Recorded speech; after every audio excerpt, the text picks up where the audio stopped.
Partial fraction expansion of polynomial mean के हम दो पॉलिनोमियल को डिवाइड करते हैं जब एक दो इम्प्रॉपर पॉलिनोमियल आ जाते हैं। इम्प्रॉपर पॉलिनोमियल कौन सा होता है?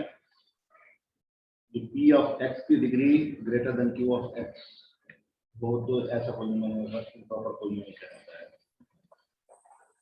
तो मैटलैब में पॉलिनोमियल के एक्सपेंशन के लिए हम जो फंक्शन यूज करते हैं वो है फंक्शन, ये देखें ये फंक्शन हम यूज करते हैं, ये आपके सामने है आर पी के residue p and q, where are the partial fraction coefficient, R जो होगा वो पार्शियल फ्रैक्शन के कोफिशिएंट होंगे और p जो होगा वो आपका रूट ऑफ इस पॉलिनोमियल q ऑफ x का होगा, जिसे आप पूल कहते हैं। एंड k रिप्रेजेंट करेगा आपकी जो वैल्यूज होंगी, जो कांस्टेंट वैल्यूज होंगी, या पॉलिनोमियल जिसे आप क्वोशिएंट भी कह सकते हैं, क्वोशिएंट पॉलिनोमियल होगा।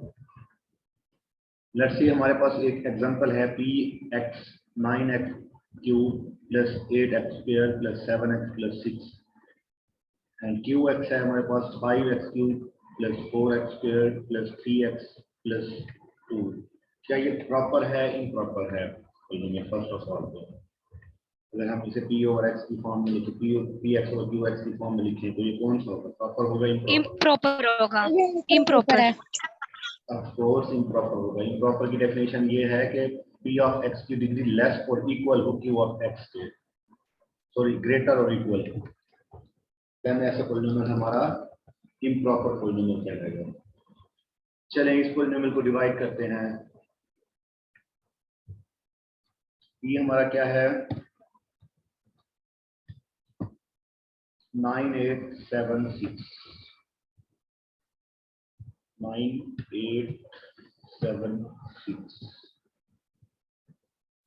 एंड q है 5432। 543। तो ये पॉलिनोमियल है। अब हम इस पे फंक्शन लगाएंगे। फंक्शन क्या है? h ऑफ x की फॉर्म में, मतलब पार्शियल फ्रैक्शन की फॉर्म में लिखने के लिए पार्शियल फ्रैक्शन हम किस तरह लिखते हैं? हम इसके फैक्टर्स बनाते हैं q ऑफ x के। फर्स्ट ऑफ ऑल इसे हम डिवाइड करेंगे p पे और उसके बाद जो आंसर आएगा उसके फिर फैक्टर बनाएंगे, उन फैक्टर्स को पार्शियल फ्रैक्शन की फॉर्म में लिखेंगे। पार्शियल फ्रैक्शन की फॉर्म याद है ना किस तरह लिखते होते हैं? यस सर याद है। a डिवाइडेड बाय जो भी पॉलिनोमियल होता है फर्स्ट रूट लिख देते हैं, पॉलिनोमियल जो फैक्टर होता है सेकंड b इक्वल टू, तो इस तरह के पॉलिनोमियल लिखते हैं, याद है ना? सेकंड वाला रूट लिख देते हैं। यस सर याद है।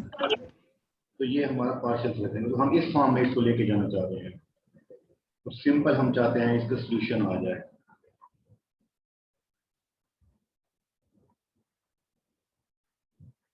चलिए हमने लिखा, फार्मूला क्या है? आर पी, कोमार भी लगा सकते हैं। आर किसको रिप्रेजेंट करता है? जो पार्शियल फ्रैक्शन के कांस्टेंट होते हैं, और पी किसको रिप्रेजेंट करता है? आपके जो पार्शियल फ्रैक्शन, जो रूट बेसिकली जो फैक्टर्स होते हैं उन्हें पी डिफाइन करता है, और जो के है वो आपका कांस्टेंट या क्वोशिएंट को डिफाइन करता है। अब हम इसको लिखेंगे residue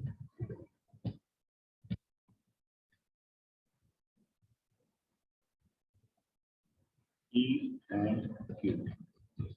So let's see answer क्या आता है हमारा। तो ये देखें, ये हमारे पास आंसर आ गया। R के 3 आंसर आए, E के 3 आंसर आए और K के 3 आंसर आए। समझ आई? अब इसको पॉलिनोमियल की फॉर्म में, पार्शियल फ्रैक्शन की फॉर्म में कैसे लिखेंगे? कोई बता सकता है?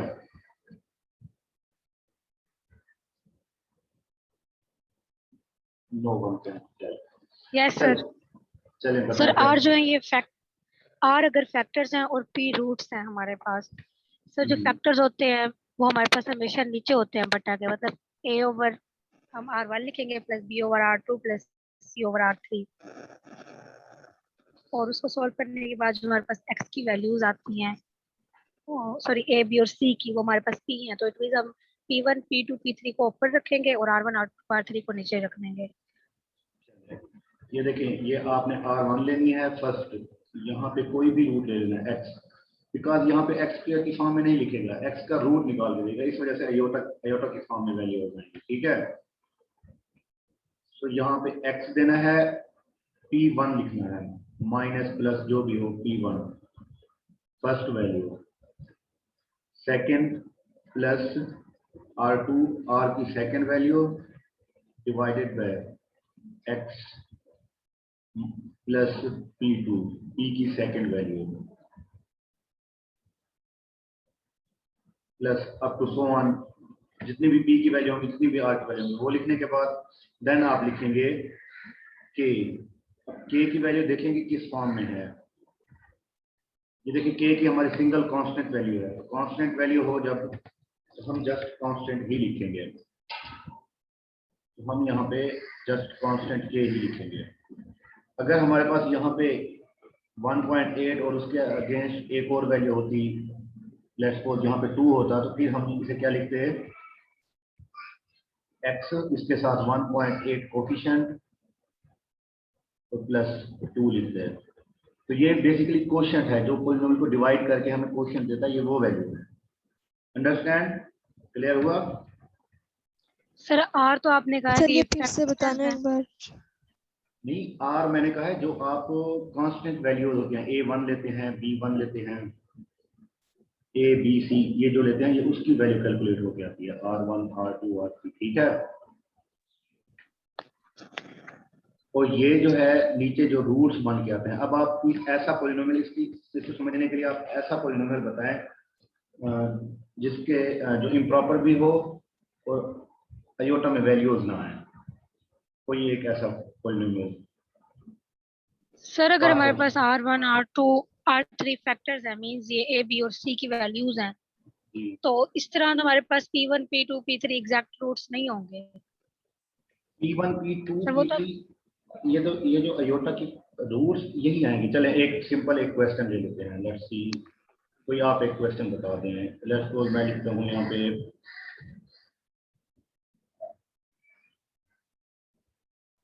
x square plus 1 divided by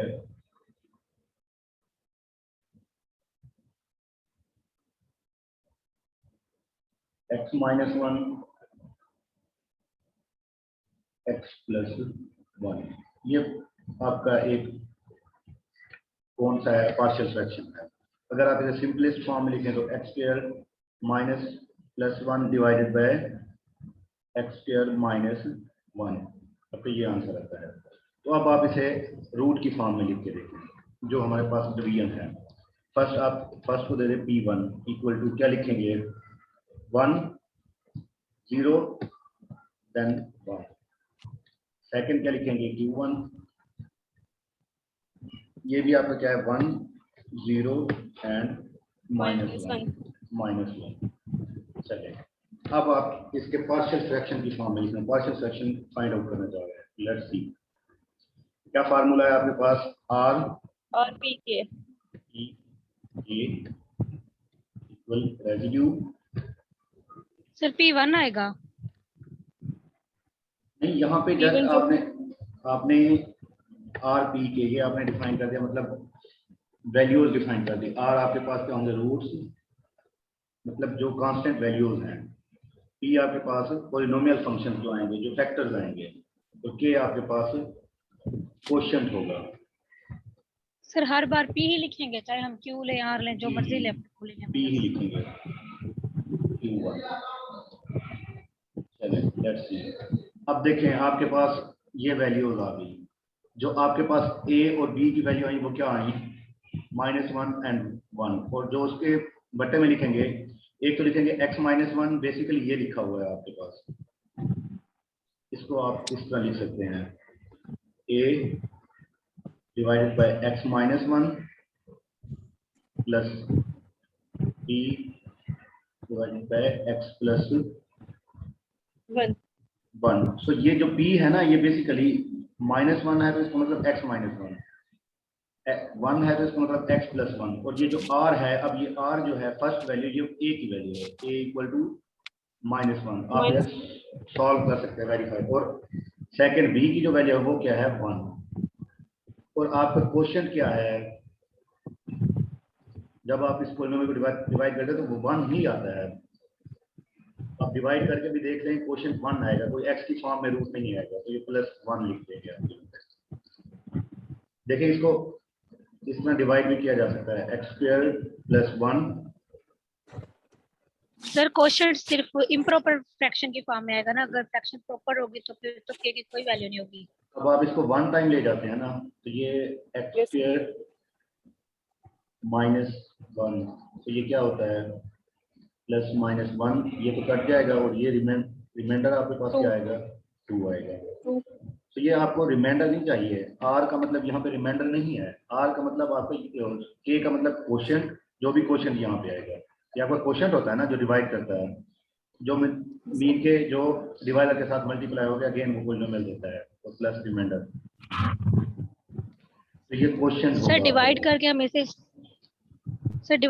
इसे इस तरह लिखेंगे 1 + 2 ओवर x² - 1।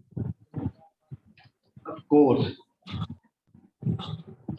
1 + 2 अंदर मैं समझा नहीं क्या कह रही हूँ। Sir 1 + 2 divided by x² - 1 1 plus जी 2 x² - 1 yes divided by x² - 1। x² -1। तो अब आप इसे सिंपलीफाई कर सकते हैं राइट हैंड फ्रैक्शन पे, yes sir इसको सिंपलीफाई करके देखें तो यही आंसर आएगा आपके पास, ये जो आंसर है, 2 by x + 1 और x plus ठीक है, yes sir क्लियर हुआ? काफी हद तक जी सर। चलें, ये आप प्रैक्टिस करेंगे तो इंशाल्लाह मजीद क्लियर हो जाएगा। अब जरूरी नहीं है कि इम्प्रॉपर लें, प्रॉपर भी लेंगे तो यहाँ पे आपका के क्या होगा 0 होगा, ठीक है। चलें कोई प्रॉपर लिखवा दें, प्रॉपर उसको चेक कर देते हैं।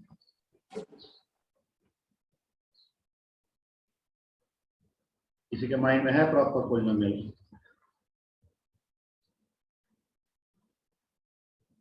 Yes sir. बताएं। x + 1 जी ओवर हम्म, x² + 1 इंटू, सभी को मल्टीप्लाई करके निकालना पड़ेगा आपको। x² + 1 इंटू 1 x + 1 ये तो 1 over x² + 1 बन गया। है तो प्रॉपर। हाँ ये तो तो ये इस फॉर्म में बता देती हूँ 1 over x² + 1,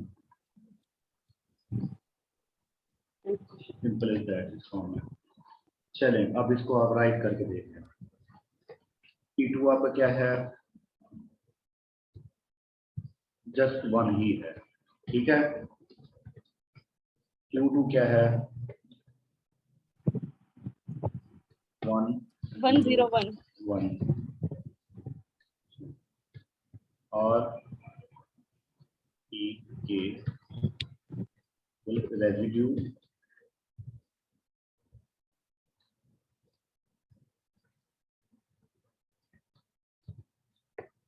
चलें देख लें, ये आंसर है आपका,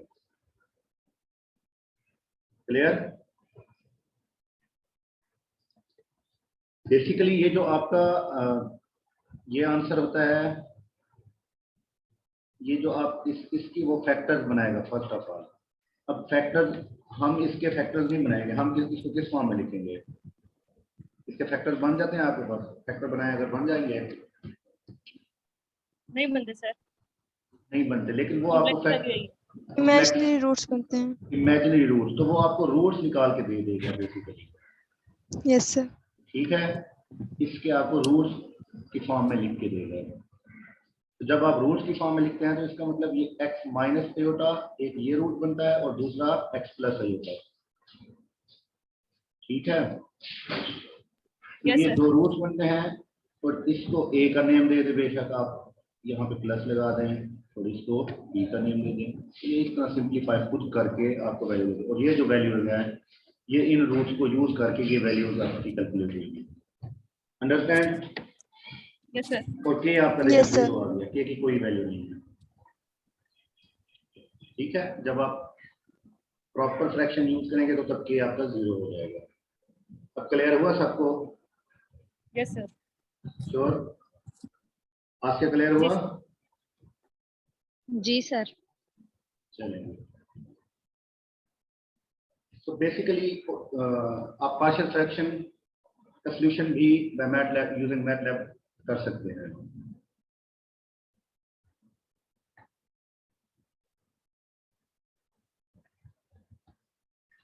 चलिए, तो ये एग्जांपल हमने अभी अभी रिसेंटली की है, तो इसको मैंने एक्सप्लेनेशन भी इसकी दे दी है। जब आप पी ऑफ एक्स इस फॉर्म में लिखते हैं तो इसके पहले फैक्टर्स बनाते हैं, उनको ए बी की फॉर्म में लिखते हैं। और ये मैंने बता दिया आपको, जो भी फैक्टर्स आएंगे वो अगर फैक्टर नहीं बनते होंगे तो वॉल्यूटा की फॉर्म में, मतलब कम्प्लेक्स की फॉर्म में उसके फैक्टर बना देगा। हम तो रियल में फैक्टर्स बनाते हैं ना, जब भी हम Yes, sir, जो हम उसके रियल में फैक्टर बनाते हैं। लेकिन सर जो इस तरह के होते हैं ना प्रॉपर फ्रैक्शन, उसमें तो हम फिर ax प्लस बी यूज कर लेते हैं ना जब हम सॉल्व करते हैं। ऑफ कोर्स, तो ये आपको उसके रूल्स बना के सॉल्व करके दे देंगे। ठीक है, बाकी सिंपल आपकी कैलकुलेशन, जैसे अब ये एग्जांपल है आपकी, ये एग्जांपल फर्स्ट एग्जांपल देख लें। फर्स्ट एग्जांपल को मैंने सॉल्व भी किया हुआ है। जब आप P1 लेते हैं, Q1 लेते हैं और P के रेजिड्यू यूज करते हैं तो R की वैल्यू ये आती है, आपके पास P की वैल्यू ये आती है। इट मीन, इसका मतलब हम इसको कैसे लिखेंगे? अगर हम रैशनल फ्रैक्शन की फॉर्म में लिखें तो कैसे लिखेंगे, कौन लिखेगा? ये आपके पास सॉल्यूशन गिवन है इसका। चलिए, इसका सॉल्यूशन बताएं कैसे लिखा जाएगा। ये आपके पास मैं सॉल्यूशन लिखता हूँ जी, कोर्स आप लिखेंगे, ये सॉल्यूशन नहीं है। सर। पहले तो सॉल्यूशन में सबसे पहले के लिखते हैं, एक्स स्क्वायर प्लस 1 ठीक है, प्लस सर ए की वैल्यू 1 है और उसके नीचे आएगा एक्स प्लस 3, क्योंकि पी जो पहला है वो -3 है। 1 ओवर एक्स प्लस 3 प्लस तो ये 1 आपको over x answer minus 1। Given है यहाँ पे, ये देख लें, इसी का जी आंसर सर, ऊपर ये गिवन है। ठीक है, यस सेम एज आप ये वैल्यू भी कैलकुलेट कर सकते हैं मैटलैब यूज करके। क्या लिखेंगे? इसको P का नेम दे देंगे और इसको Q का नेम देंगे। कमांड लिखेंगे R E and K। Residue लिखेंगे इक्वल रेजिड्यू की कमांड और उसमें P एंड Q लिखेंगे तो आपके पास ये सॉल्यूशन आ जाएगा, ये गिवन सॉल्यूशन आ जाएगा। सेम एज इसका भी सॉल्यूशन आप निकाल सकते हैं। सब कर लेंगे? सबको समझ आई है? अगर Yes, समझ sir. आई तो मैं दोबारा ये एग्जांपल Yes, मैटलैब sir. पे भी करके शो करा सकता हूँ। सर आ गई है समझ। सर समझ आ गई है। समझ जाएगा। तो समझ आ गई? Yes, yes sir. Sir. Yes sir. चले, गुड।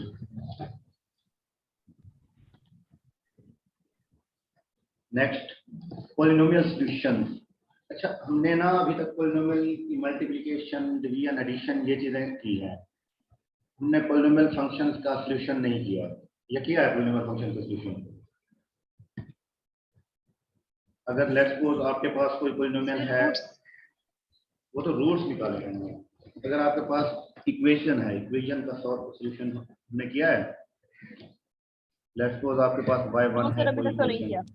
कोई इक्वेशन है x² + 2 - 9, आप चाहते हैं इसका सॉल्यूशन आ जाए। तो इसका सिंपल सॉल्यूशन निकालने के लिए आप क्या करते हैं?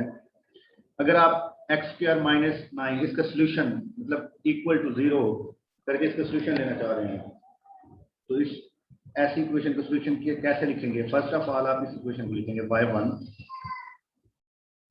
= str, ये स्ट्रिंग का मतलब है, स्ट्रिंग टू sym, स्ट्रिंग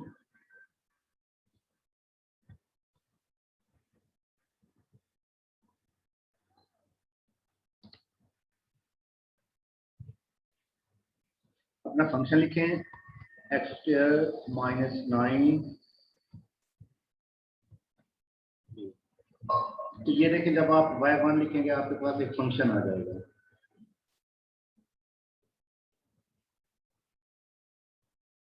देखिए एक्स स्क्वायर माइनस 9, ये अब आपका ये फंक्शन रन हो गया है, हमें एस वाई एस एम लिखने की जरूरत नहीं है, हम just y1 string to S Y M लिखेंगे तो ये आपके पास स्ट्रिंग वैल्यू आ जाएगी। अब आप इसका सोल्यूशन निकालना चाह रहे हैं, ये आपके पास सिंगल वेरिएबल इक्वेशन है, तो जस्ट लिखेंगे सॉल्व y1, तो आपको इसका सोल्यूशन मिल जाएगा। इसके क्या रूट बन देंगे, -3 एंड 3, ये दो रूट बनेंगे। अब आपके पास अगर इक्वेशन हो, कोई टू वेरिएबल इक्वेशन हो, कोई सी टू वेरिएबल इक्वेशन लिख लें। लेट्स सपोज आपके पास है x plus y equal to 6 and second value है x minus y equal to 5। ये कोई सी दो वैल्यू है, आप इसका सोल्यूशन निकालना चाहते हैं, तो इन दो वैल्यूज को कैसे लिखेंगे, जस्ट आप लिखें y1, इनको नेम दे दें, या इक्वेशन 1 eq1 इक्वल स्ट्रिंग में आप लिखेंगे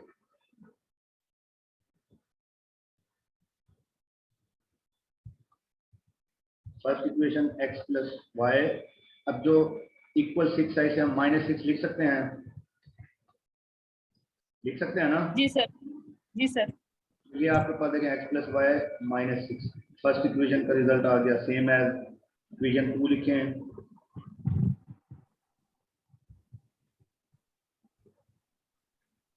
x minus y minus 5. x minus y minus 5, तो ये आपकी सेकंड इक्वेशन है। अब आप इसका सोल्यूशन निकालना चाह रहे हैं, किस फॉर्म में, आपको दो वेरिएबल्स है ना, x और y का सोल्यूशन चाहिए, तो इन दोनों का सोल्यूशन निकालने के लिए आप क्या लिखेंगे, यहाँ पे लिखेंगे x y, क्योंकि आपको x और y की फॉर्म में सोल्यूशन चाहिए।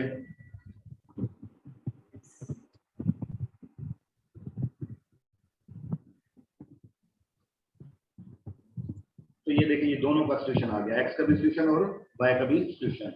सो आप जो हमने मैट्रिसेस में किया था लीनियर इक्वेशन का सोल्यूशन, वो लीनियर इक्वेशन का सोल्यूशन आप सिस्टम में भी इजीली फाइंड आउट कर सकते हैं बाय यूजिंग स्ट्रिंग कमांड। ठीक है, जी सर। क्लियर? Yes sir. सबको क्लियर हो गया? Yes, sir. Yes, sir. चलें, गुड। तो ये कुछ कमांड है, ये पॉलिनोमियल गिवन है, मैंने सॉल्व किए हैं। ये भी पॉलिनोमियल है x plus y plus z। Okay, अगर 3 वेरिएबल में पॉलिनोमियल होगा तो आप क्या लिखेंगे यहाँ पे, x y एंड z की फॉर्म में, एंड जी। And z। तो आपको z का सोल्यूशन चाहिए और आपके पास इक्वेशन भी 3 हो जाएंगे। 3 होंगी, तो equation 1, equation 2, equation 3। Equation 2 and equation 3। Clear? Yes sir.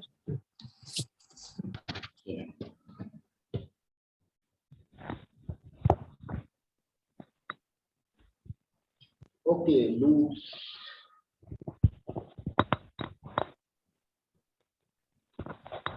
अच्छा, need of control statement in MATLAB, इसकी जरूरत क्यों पड़ती है? मैटलैब में कंट्रोल स्टेटमेंट की जरूरत क्यों पड़ती है? अभी तक जो भी हमने प्रोग्राम किए हैं वो सिंपल थे, बस जस्ट कैलकुलेशन थी। अब हम बेसिकली मैटलैब के फंक्शन और प्रोग्राम की बात करें। तो बेसिकली मैटलैब में ना दो किस्म के लूप्स यूज होते हैं, जो कंडीशनल कमांड्स होते हैं वो दो किस्म की यूज होती हैं, जिन्हें हम कंट्रोल कमांड भी कहते हैं। जैसे हम एक कहते हैं ब्रांचेस और दूसरी होती है लूप्स। ब्रांचेस क्या होती हैं, ये जो है आपके स्पेसिफिक सेक्शन को एग्जीक्यूट करती है, और जो लूप्स होती हैं वो भी आपके किसी स्पेसिफिक सेक्शन को एग्जीक्यूट करती है, बट इन रिपीटेड टाइम, जितने टाइम आप उसे रिपीट कर लेते हैं तो लूप्स यूज करते हैं। लूप्स के बारे में आई थिंक आपको पता है, C++ वालों को पता होना चाहिए, C++ में लूप्स होते हैं। जी सर। Yes, sir. कोई भी कमांड आप repeat again and again repeat करना चाहते हैं तो लूप यूज करते हैं। और ब्रांचेस का पता है, जिसने ब्रांचेस के बारे में पढ़ा हुआ Sir, पहले? branches एक बार explain कर दें. नहीं पता किसी को? No sir. ओके, Sir, एक बार सर, explain ब्रांचेस के कर. बारे में नहीं पढ़ा। चलें, लॉजिकल ऑपरेटर्स के बारे में पढ़ा हुआ है? लॉजिकल ऑपरेटर्स, जी सर, लॉजिकल ऑपरेटर्स पढ़े हुए हैं, अरिथमेटिक होते हैं, तो लॉजिकल ऑपरेटर लेस जो है देन, वो ग्रेटर देन, आपको, तो ये लेस और ब्रांचेस ग्रेटर। हैं, लॉजिकल ऑपरेटर्स ही आपके ब्रांचेस हैं। तो ब्रांचेस में लॉजिकल डेटा टाइप्स होता है आपका, जिसमें दो कंडीशंस होती हैं आपके पास, या तो ट्रू की होती है या फिर फॉल्स की होती है। तो हमारा जो मैटलैब है, मैटलैब हमें ट्रू फॉल्स की फॉर्म में आंसर नहीं देता, हमें 1 और 0 की फॉर्म में आंसर देता है। 1 होगा तो इसका मतलब ट्रू है, 0 होगा तो इसका मतलब क्या है, फॉल्स है। False. ठीक है, तो मैटलैब कौन सी लैंग्वेज में आंसर देगा हमें? अगर ट्रू है तो 1 होगा और अगर फॉल्स है तो 0 होगा। ये दो वैल्यूज हैं मैटलैब में लॉजिकल ऑपरेटर्स के लिए। तो लॉजिकल ऑपरेटर्स में जो हमारा डाटा टाइप होता है वो 2 टाइप का होता है। रैशनल ऑपरेटर होते हैं, सॉरी, जो ऑपरेटर होते हैं हमारे 2 टाइप के होते हैं। एक होते हैं रैशनल ऑपरेटर और दूसरे होते हैं लॉजिकल ऑपरेटर। तो ये रैशनल और लॉजिकल ऑपरेटर्स कौन से होते हैं, इनको देख लेते हैं। ब्रांचेस में जो रैशनल ऑपरेटर्स होते हैं, कोई सी दो वैल्यूज आप लेते हैं ए एंड बी और उनके दरमियान कोई भी ऑपरेटर लगाते हैं, और उन ऑपरेटर में, उन रैशनल ऑपरेटर में से कौन से ऑपरेटर हो सकते हैं? Double equal, not equal, greater, greater equal, less, less equal. ये कौन से हैं आपके? इनको आप रिलेशनल ऑपरेटर्स कहते हैं। कौन से ऑपरेटर्स हैं?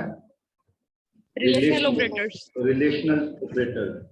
इन रिलेशनल ऑपरेटर्स को यूज करके आप ब्रांचेस डिफाइन करते हैं। लेट्स सपोज आपके पास ए है इक्वल 5। अब देखें यहाँ पे a इक्वल 5 वो अनडिफाइंड कर रहा है।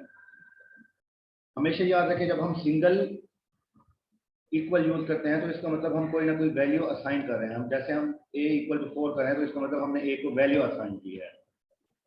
ठीक है, और जब हम डबल इक्वल यूज करते हैं तो हम एक रिलेशन को कंपेयर कर रहे होते हैं। ठीक है जी सर. लेट्स सपोज हमने a लिखा 4, अब हम इसको कंपेयर करना चाहते हैं 5 के साथ। क्या a 5 के इक्वल है? No. No sir. तो आंसर क्या आना चाहिए? जब हम इस कमांड को False. रन करेंगे तो Zero. आंसर 0 आना चाहिए। तो लॉजिकल ऑपरेटर आपको आंसर क्या देता है? 0 आंसर देता है। चलिए लेट्स सपोज आपने a4 लिया हुआ है और आप कहते हैं a ग्रेटर देन 2।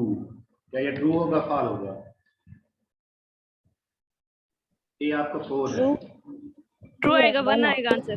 2 के सर लिए 1 1, आएगा। तो आंसर आपके पास आ गया 1। चलें अब नॉट की कमांड है, तो ये नॉट a, आंसर क्या होना चाहिए? मतलब हम निगेशन कर रहे हैं 4, अगर a हमारा ट्रू है तो हम इसे फॉल्स कह रहे हैं, तो आंसर क्या होना Yes, sir. चाहिए? 0. 0 आना चाहिए। तो गुड, आपका आंसर क्या आएगा? 0 आएगा। चलें अगर हम 2 टाइम निगेशन करते हैं तो अगेन वो 1 आएगा ओरिजिनल फॉर्म में आंसर। चला जाएगा, 1 आ जाएगा आंसर. 1 आ जाएगा। तो ये आपके क्या है? रिलेशनल ऑपरेटर्स हैं मैटलैब में। इन मैटलैब इन ऑपरेशन को हम यूज करते होते हैं। जब हम नेक्स्ट प्रोग्राम में करेंगे तो उनमें ये ऑपरेशन यूज होंगे। अब यहाँ पे एग्जांपल गिवन है, सेम है जैसे 3 लेस आर इक्वल टू 4, तो ये ट्रू है। 3 इक्वल टू 4 ये फॉल्स है आपका। जैसे कि एक मैट्रिक्स गिवन है, लेट्स सपोज ये एक मैट्रिक्स गिवन है आपकी, a इक्वल उसकी एंट्री 1 2 0, आप यहाँ पे लिखते हैं 0 एंड 3। ये आपने एक a डिफाइन किया और ये आप b डिफाइन कर देते हैं, b इक्वल टू 0। चलें अब आप यहाँ पे रिलेशन डिफाइन करें, a ग्रेटर देन b। अब बताएं जब हम यहाँ पे रिलेशन यूज करते हैं कि a ग्रेटर देन b, तो कौन कौन सी वैल्यूज आनी चाहिए? सॉरी यहाँ पे लेस वाला कर देते हैं, a लेस b, बिकॉज इसका सारे ट्रू आ जाएंगे। अब बताएं a less than b। False, 0 आएगा आंसर। इससे पहले ये आपके पास मैट्रिक्स है और ये आपका b है। अब आप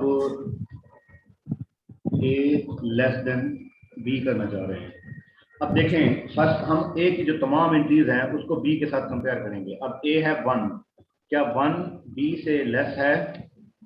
no No. No, sir. Zero. यहाँ पे क्या आएगा मैट्रिक्स में? ये 0 होगा। सेम एज हम 0 0 आएगा पेज 2 में। को देखेंगे, तो 3 थर्ड को पोजीशन देखेंगे। पे 1 होगा चलें लेट्स सी। जहाँ पे 0 है। तमाम पोजीशन पे 0 ही आएगा क्योंकि 0 0 से लेस नहीं होता।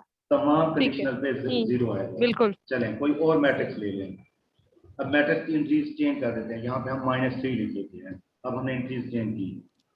0 अब 0 लास्ट 0 पोजीशन 1 पे 1 आएगा। लास्ट क्वेश्चन में आपका क्या आएगा? 1 आएगा। 1। इसका मतलब लॉजिकल ऑपरेटर आप यूज कर सकते हैं। आपको लॉजिकल ऑपरेटर की तमाम कहानी समझ आ जाएगी। ठीक है, यस सर। चलें गुड।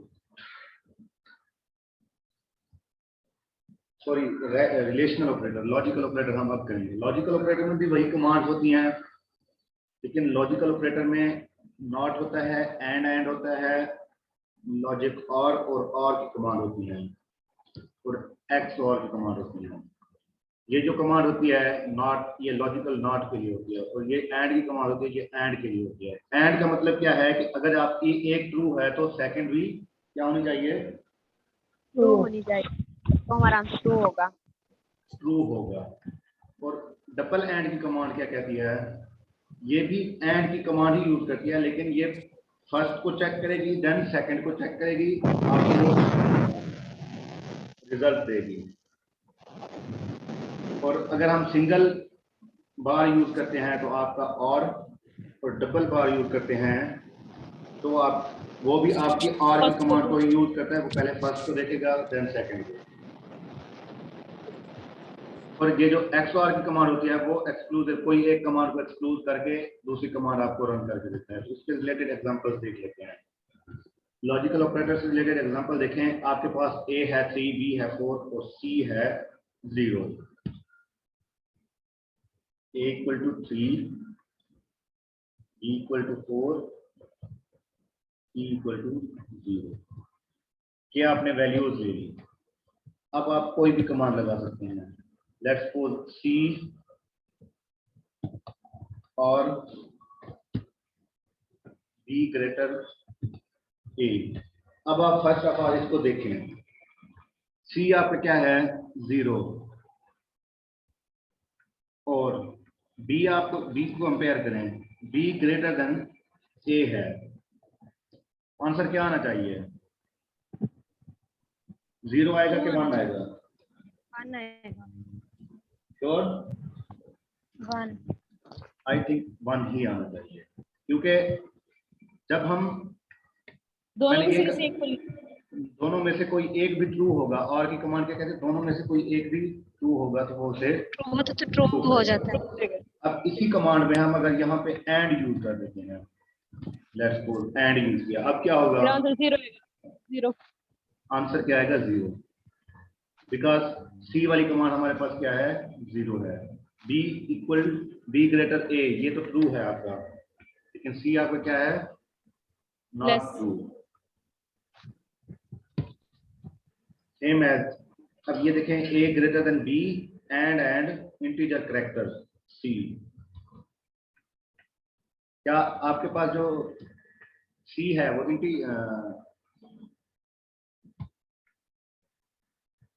कैरेक्टर है या कोई नंबर है? सी आपके पास नंबर है। नंबर है सर।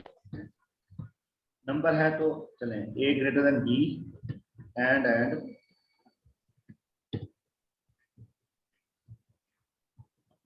सी आपके पास नंबर है, ये करेक्टर नहीं है। हमने यहाँ पे इज करेक्टर, तो अब आपका ए क्या है? फर्स्ट आपने कमांड ये दी है ए ग्रेटर देन बी, ये तो फॉल्स है, फर्स्ट कमांड में फॉल्स हो गया। अब सेकंड कमांड में देखें, एंड इज करेक्टर, क्या सी करेक्टर है? नहीं है, तो ये भी फॉल्स है, दोनों फॉल्स हैं। तो आंसर क्या आना चाहिए? 0 आना चाहिए। तो आपका आंसर क्या आएगा? 0 आएगा। अब इसी चीज में हम सिंगल एंड यूज करते हैं, तब भी आपका वो फर्स्ट आंसर को ही देख के आपका आंसर दे देगा।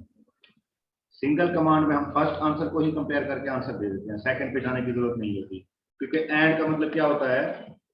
तमाम। अगर पहला ही नॉट हो गया तो इसका मतलब अगले को चेक करने की जरूरत ही नहीं है। ठीक है, सर अगर डबल एंड होगा तो फिर दूसरे को भी देखेंगे। जो डबल एंड होगा तो वो फिर दोनों को चेक करता है। दोनों को देखेगा जी। और अगर दो डबल एंड में एक ट्रू होगा तो आंसर 0 आएगा 1 आएगा। आंसर तो वो अपनी लॉजिक के आंसर तो मुताबिक 0 ही देगा। आएगा। आंसर 0 ही आएगा, लेकिन कमांडें दोनों ही रन करेगा। सर इट मींस के डबल एंड और सिंगल एंड एक ही तरह वर्क करेंगे। एक ही तरह वर्क करेंगे, लेकिन ये जब हम नेक्स्ट प्रोग्रामिंग करेंगे ना उसमें आपको इसका थोड़ा डिफरेंस नजर आ जाएगा। Clear? Yes sir. Yes sir. चलें, hierarchy of evaluation of operator, ये जो है ना, ये आगे जब हम ओडीपी को सॉल्व करेंगे ना उनमें ये चीजें, और जो प्रोग्रामिंग हम करते हैं उन प्रोग्रामिंग में ये चीजें यूज होती हैं, तो उनके रिलेशन यूज किए हुए हैं कि कमांडें किस तरह रन होती हैं। फर्स्ट ऑफ ऑल आपका अरिथमेटिक ऑपरेशन होगा, फिर उसके बाद रिलेशन, फिर उसके बाद लॉजिक ऑपरेशन होगा। क्योंकि इस मॉडल में जो